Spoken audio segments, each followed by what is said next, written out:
বৃষ্টি মাথায় রাজপথে এসএলএসটি 2025 চাকরি প্রার্থীরা স্বচ্ছ নিয়োগের দাবিতে করুণাময়ী থেকে বিকাশ ভবন অভিযান।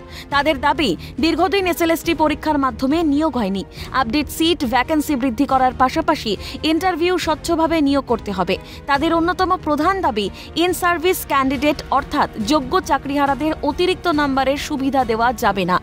সিসিটিভি নজরদারির মাধ্যমে ইন্টারভিউ প্রক্রিয়া সম্পন্ন করতে হবে। আন্দোলনকারীদের 4 জনের প্রতিনিধি দল বিকাশ ভবনে ডেপুটেশন দেন। তারা ভ্যাকান্সি তো আমরা চাইছি 1 লক্ষ, আর 10 নম্বর পুরোপুরিভাবে বাতিল চাইছি, যে 10 নম্বর দেওয়াই যাবে না, কারণ ইন সার্ভিসদের 10 নম্বর দেওয়া যাবে না। এখানে সংবিধানের 16 নম্বর দ্বারা অমান্য করা হচ্ছে।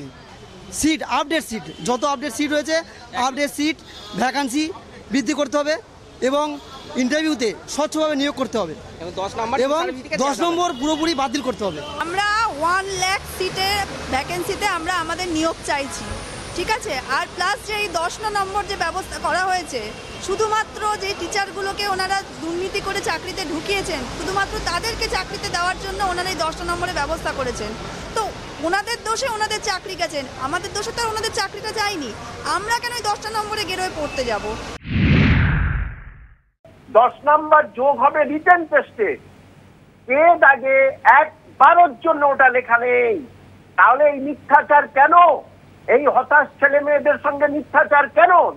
এই 9 বছরে শূন্যপদ হওয়া উচিত গড়ে 1 লাখ, সেটা কোথায় গেল? এবং স্কুল সার্ভিস কমিশন কেন এমন ধরনের মিথ্যাচারিতা করছে?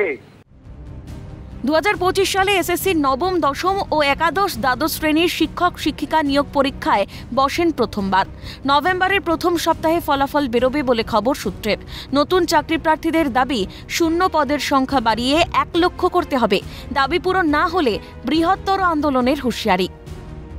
তাদের প্রধান দাবি, যারা ইন সার্ভিস পরীক্ষা দিয়েছেন অর্থাৎ যোগ্য চাকরিহারারা, তাদের বাড়তি কোনো নম্বরের সুবিধা দেওয়া যাবে না। পাশাপাশি ইন্টারভিউর সময় সিসিটিভি নজরদারি চালাতে হবে, পুরো প্রক্রিয়াটা ভিডিও রেকর্ড করতে হবে। ক্যামেরায় পুষ্পার সঙ্গে রেশমি রিপোর্ট, ক্যালকাটা নিউজ, সল্টলেক।